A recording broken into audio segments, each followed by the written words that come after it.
දකුණේ ජනමාධ්‍යවේදීන්ගේ ඉතිහාසයේ නැත්නම් ඒ විච්ච වදබන්ධනය මර්ධනයේ ඉතිහාසයට වඩා ඛේදජනකයි උතුරේ ජනමාධ්‍යවේදීන්ට සහ ජනමාධ්‍යවේදයට වෙච්ච ඛේදවාචකය. මොකද හේතුව මේක දෙවරක් ඉතිහාසයේ ලියවෙනවා, එකවරක් ලියවෙනවා දෙවනි වර ලියවෙන්නේ එක මේ ත්‍රස්තවාදය පිළිබඳ අර්ථකථනයත් එක්ක.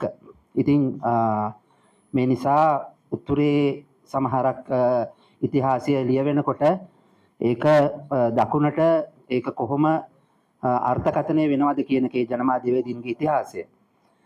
ඉතින් මේ විශේෂයෙන්ම උතුරේ ජනමාධ්‍යවේදීන් වශයෙන් නිමලරාජන් ඝාතනය, සිවරාම් ඝාතනය, ඒ වගේම ත්‍යාගරාජා මනෝහරන් අතුරුදහන් වී, මේ වගේම අපි දන්නවා යාපනයේ ගිනි තැබීම අවස්ථාවේදී යාපනයේ පුවත්පත් ඒ වගේම මුද්‍රණාල ගිනි තිබ්බා. මේ වගේ විශාල වශයෙන් ද්‍රවිඩ ජනයාට සහ ඒ ද්‍රවිඩ වීම නිසාම මේක නැවත අර්ථකථනය වෙනවා ත්‍රස්තවාදයේ වැළැක්වීමක් වශයෙන්. සහ ඒක ඒ ඛේදවාචකය මං හිතන්නේ ඉතිහාසයේ නැවත කැනල් ලියන්න ඕනේ ඉතිහාසයක් තියෙනවා. ඉතින් අපි ආරාධනා කරනවා යාපනයේ සිට පැමිණි ශ්‍රීධරන් තිරුණාව් කවුරුසු සහෝදරයට, විශේෂයෙන්ම සහෝදරයා ප්‍රජාතන්ත්‍රවාදී අයිතිවාසිකම් සඳහා වන ජාතික සංසදය නියෝජනය කරමින් තමයි යාපනයේ සිට මෙහි පැමිණ අපිත් එක්ක සම්බන්ධ වෙන්නේ. ඉතින් ආරාධනා කරන සහෝදරයාට සහෝදරයාගේ අදහස ද්‍රවිඩ භාෂාවෙන් ඉදිරිපත් කරන්න කියලා.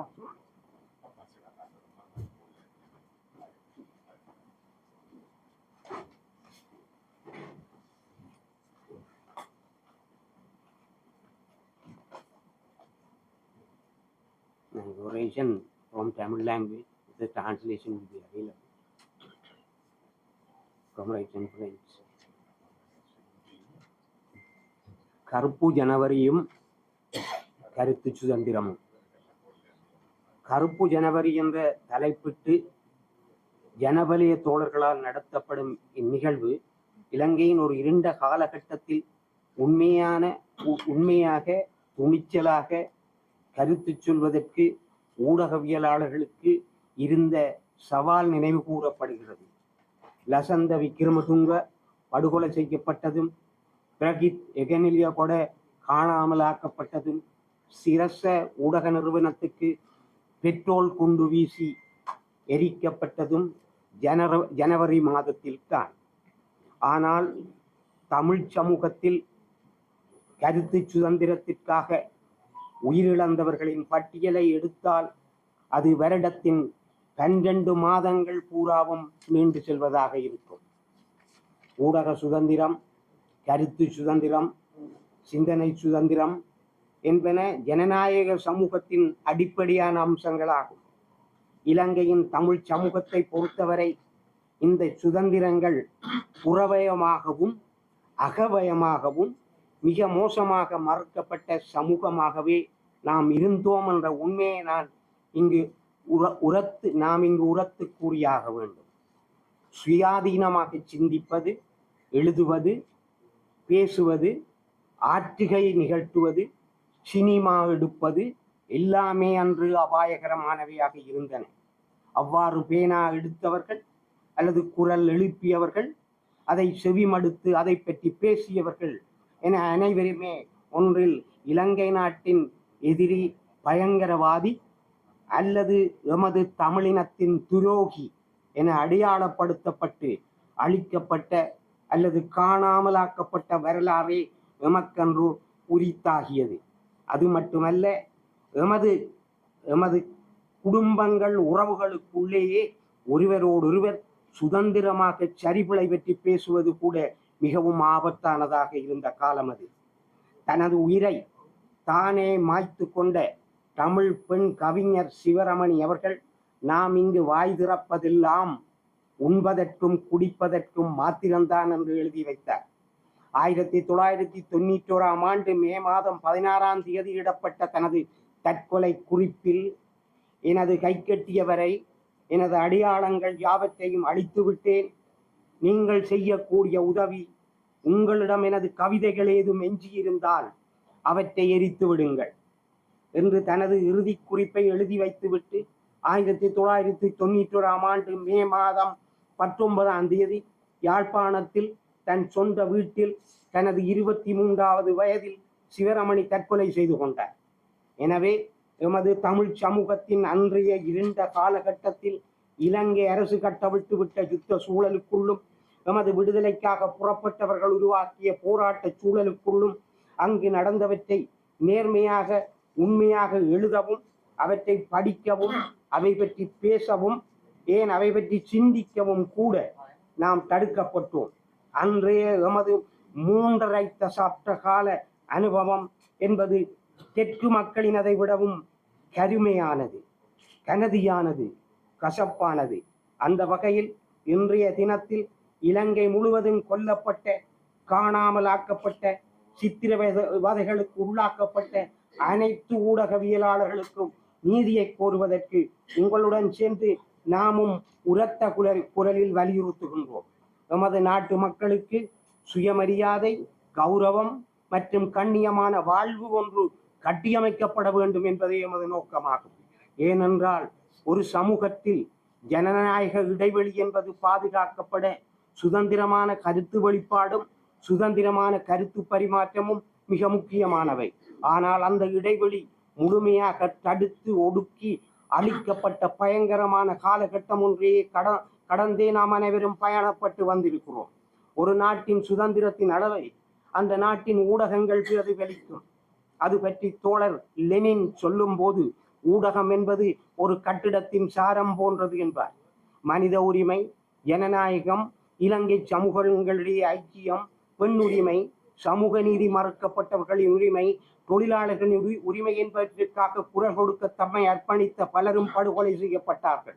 பலர் நாட்டை விட்டு புலம்பெயர வேண்டிய நிர்பந்தம் ஏற்பட்டது. ரிச்சார்ட் டி சொய்சா, ராஜனி திரணகம் ஆகிய அறிவொளி வீசும் படைப்பாளிகளின் மற்றும் சமூக போராளிகளின் படுகொலைகளுடன் தான் இந்த துச்சகுனம் என்பது பெருமெடுப்பில் அன்று ஆரம்பமானது. அது இலங்கைக்குள் மாத்திரம் மட்டுப்படுத்தப்படவில்லை. பிரான்சின் தலைநகர் பாரிஸ் மற்றும் கனடா டொரண்டோவில் வரை பறந்தது. ஒடுக்கப்பட்ட தமிழ் தேசிய இயக்கத்தின் வரலாற்றை எழுத முற்பட்ட சபாலிங்கம் அவர்கள் பாரிஸில் தமது வீட்டில் மனைவி பிள்ளைகளுக்கு முன்னால் வைத்து தமிழ் தேசியத்தினாலேயே சுட்டுக் கொல்லப்பட்டார். பிறகு தெகனியகொட அவர்களுக்கு என்ன நடந்தது என்று இன்று வரை தெரியாது. இவர்கள் படுகொலை செய்யப்படும் போது, காணாமலாக்கப்படும் போது சமூகத்தின் ஆதார சுருதியான விடயங்கள் பலவும் சர்வநாசம் செய்யப்பட்டன. அதேவேளை கொல்லப்பட்டும் பொதுவெளியில் பெரிதாக பேசப்படாத ஊடகர்கள், எழுத்தாளர்கள் இருக்கிறார்கள். மட்டக்களப்பு முன்னாள் முதல்வர் செழியன் பேரின்பநாயகம், யாழ்ப்பாணம் ஊரலு பால நடராஜ ஐயர், தொலைக்காட்சி ஊடகவியலாளர் வேலங்கி செல்வராஜ், ஈழநாடு சண்முகலிங்கம், தினமுரசு பத்திரிகை அற்புத ராசாயன, இவர்கள் அனைவரும் இங்கு நினைவு கூறப்பட வேண்டும். கிரேக்க தத்துவஞானி சோக்ரட்டிஸ், நவீன பிரபஞ்சவியலின் தந்தை கலிலியோ கலிலி, கோப்பனிகஸ் ஆகியோர் தாம் கண்டறிந்த இயற்கை விஞ்ஞான சமூகவியல் தரவுகளை சொல்ல முற்பட்டதற்காக மரணப்படுக்கைக்கு செல்ல பலவந்தமாக நிர்பந்திக்கப்பட்டனர். சமூகத்தில் நவகாட்டு மிராண்டித்தனம் அல்லது பாசிசம் தலையெடுக்கும் போது சிந்தனை சுதந்திரத்துக்கு சாவுமணி அடிக்கப்படுகிறது. 2009 யுத்தம் முடிவடைந்து சில ஆண்டுகளுக்கு பின்னர் UTHR என்னும் மனித உரிமைக்கான யாழ் பல்கலைக்கழக ஆசிரியர் சங்கத்தின் பேராசிரியர் மதிப்புக்குரிய ராஜன் பூல் எழுதிய விழுந்த பனை கல்மெரா போலன் என்ற நூலை யாழ்ப்பாண பல்கலைக்கழக வளாகத்தில் வெளியிட்டு வைப்பதில் நிர்வாகத்திடம் சிக்கல் எழுந்தது. அவர்கள் முதலில் அதை அனுமதிக்கவில்லை. பல்கலைக்கழக வெளியில் ஒரு மரத்தின் கீழ் நின்றாவது அந்த புத்தகத்தை வெளியிடுவேன் என்று ராஜன்பூர் பிடிவாதமாக இருந்ததால் இறுதியில் பல்கலைக்கழக நூலக அரங்கம் அனுமதிக்கப்பட்டது. ஆனால் விரல் விட்டு எண்ணக்கூடிய அறிவுஜீவிகளே அதில் பங்கு பற்றினார்கள். நமது இன்றைய பிரதமர் கருணி அமரசூரிய அவர்கள்தான் அந்த புத்தகத்தின் விமர்சன உரையை அன்று ஆற்றினார். படுகொலை செய்யப்பட்ட யாழ் ஊடகவியலாளர் நிமலராஜன் எங்களுக்கு நன்கு பரிச்சயம் உண்டு. அதிகாலையிலேயே எமது தோழர் சுபத்திரன் அவர்களை சந்திப்பதற்கு யாழ் வைத்தியசாலை வீதியில் உள்ள எமது காரியாலயத்துக்கு வருவார். எமது தோழர் சுபத்திரனும் கூட பின்னர் உள்ளூர் பயங்கரவாத சினைப்பர் தாக்குதலில் படுகொலை செய்யப்பட்டார். நிமலராஜன் தனது வீட்டில் வைத்து குடும்பத்தினர் முன்னிலையிலேயே படுகொலை செய்யப்பட்டார். 1990களின் முற்பகுதியில் பெண் அமெரிக்கன் அவார்ட் பெற்ற செல்வநிதி தியாகராஜா, மனித உரிமை செயற்பாட்டாளரான மனோகரன் போன்றோர் கடத்தப்பட்டு காணாமலாக்கப்பட்டார்கள். பாரிஸ் கான்ஸ் திரைப்பட விழா விருது பெற்ற டெமான்ஸ் இன் பாரடைஸ் ஆவணப்படம் 2018ஆம் ஆண்டில் கூட யாழ்ப்பாணத்தில் திரையிட அனுமதிக்கப்படவில்லை. ஆனால் யுத்தம் நடந்த 1990களின் இறுதியில் கூட மருதானை எல்பின்சன் திரையரங்கில் குறைந்தபட்சம் பிரசன்ன விதானகை போன்றவர்களின் யுத்த எதிர்ப்பு படங்களை பார்க்க முடிந்தது. இன்னொன்றையும் நான் இங்கு குறிப்பிட வேண்டும். இன்று காசாவில் பெண்கள், குழந்தைகள், சுகாதாரத்துறை ஊழியர்கள் உட்பட ஊடகவியலாளர்கள் வகை தொகையின்றி இஸ்ரேலின் தாக்குதலால், சியோனிசத்தின் தாக்குதலால் கொல்லப்படுகிறார்கள். ஏன், அங்கு நிகழும் ஒரு நாஜி பாணியிலான இன சுத்திகரிப்பை அம்பலப்படுத்துவதனால் தான் அவர்கள் கொல்லப்படுகின்றனர். மனித கண்ணியத்தை நிலைநாட்ட போராடிய ஜூலியஸ் பூசிக் செக்கோஸ்லோவாக்கிய தலைநகர் பிராக்கில் கைது செய்யப்பட்டு பேர்லினில் தூக்கிலிடப்பட்டு கொல்லப்பட்டார். அவர் வெறும் மரபார்ந்த ஊடகவியலாளர் அல்ல. அவர் ஒரு சமூக போராளியாக, சமூக தார்மீக ஆவேசம் கொண்டவராக இருந்தார். கெஸ்டபோ வதை முகாமில் அவர் ரகசியமாக எழுதிய தூக்குமடை குறிப்பு நோட்ஸ் ஃப்ரம் த கெலோ பாசிசத்தின் கொடூரங்களை அம்பலப்படுத்தி நிற்கிறது. அதேபோல் அன்னி பிராங்க் என்ற யூத சிறுமியின் டைரியும் மிகவும் அமரத்துவம் வாய்ந்தது. இலங்கையில் இத்தகைய கொலை கலாச்சாரத்திற்கு அங்கீகாரத்தை வழங்கியதில் PTA எனப்படும் பயங்கரவாத தடை சட்டம் முக்கியமானது. அந்த சட்டம் இல்லாதொழிக்கப்பட வேண்டும். ஊடகவியலாளர்களுக்கு, ஜனநாயக அமைப்புகளுக்கு, தொழிற்சங்கங்களுக்கு, இன சமூக உறவுகளுக்கு, இயக்கங்களுக்கு, சமூக நீதி மறுக்கப்பட்ட பிரிவினருக்கு, விளிம்பு நிலை மக்களுக்கு, சமாதான சகவாழ்வு ஆதரவாளர்களுக்கு, மக்களின் சமூக பொருளாதார அபிலாஷைகளை வெளிப்படுத்துவதற்கான கண்ணியமான ஜனநாயக இடைவெளி உருவாக்கப்பட வேண்டும். கெடுபடி இல்லாத மனித முகம் கொண்ட ஒரு அரசாங்கம் சுதந்திரம் பெற்று 76 ஆண்டுகளுக்கு பின் தற்போது இலங்கையில் ஸ்தாபிக்கப்பட்டிருக்கிறது. அதை நாம் அனைவரும் இணைந்து பாதுகாக்க வேண்டும். அரசியல் தினத்தின் சகல பாகங்களிலும் மக்கள் நேய ஜனநாயக முறை அமுல்படுத்தப்பட வேண்டும். இந்த அரசாங்கம் அதனை மேற்கொள்ளும் என இந்த நாட்டின் பெருவாரியான மக்கள் இனமத பேதம் கடந்து எதிர்பார்க்கிறார்கள். ஊடகத்துறையினர் சுதந்திரமாக செயற்படுவதற்கான இடைவெளி இந்த அரசாங்கத்தால் பாதுகாக்கப்பட வேண்டும். வரலாற்று தவறுகள் சரி செய்யப்பட வேண்டும். உண்மைகள் கண்டறியப்பட வேண்டும். காணாமல் போன, படுகொலை செய்யப்பட்ட ஊடகவியலாளர்களுக்கு நீதி கிட்ட வேண்டும். உண்மையின், நேர்மையின் ஆட்சி நிலை நிலைநிறுத்தப்பட வேண்டும். நன்றி, வணக்கம்.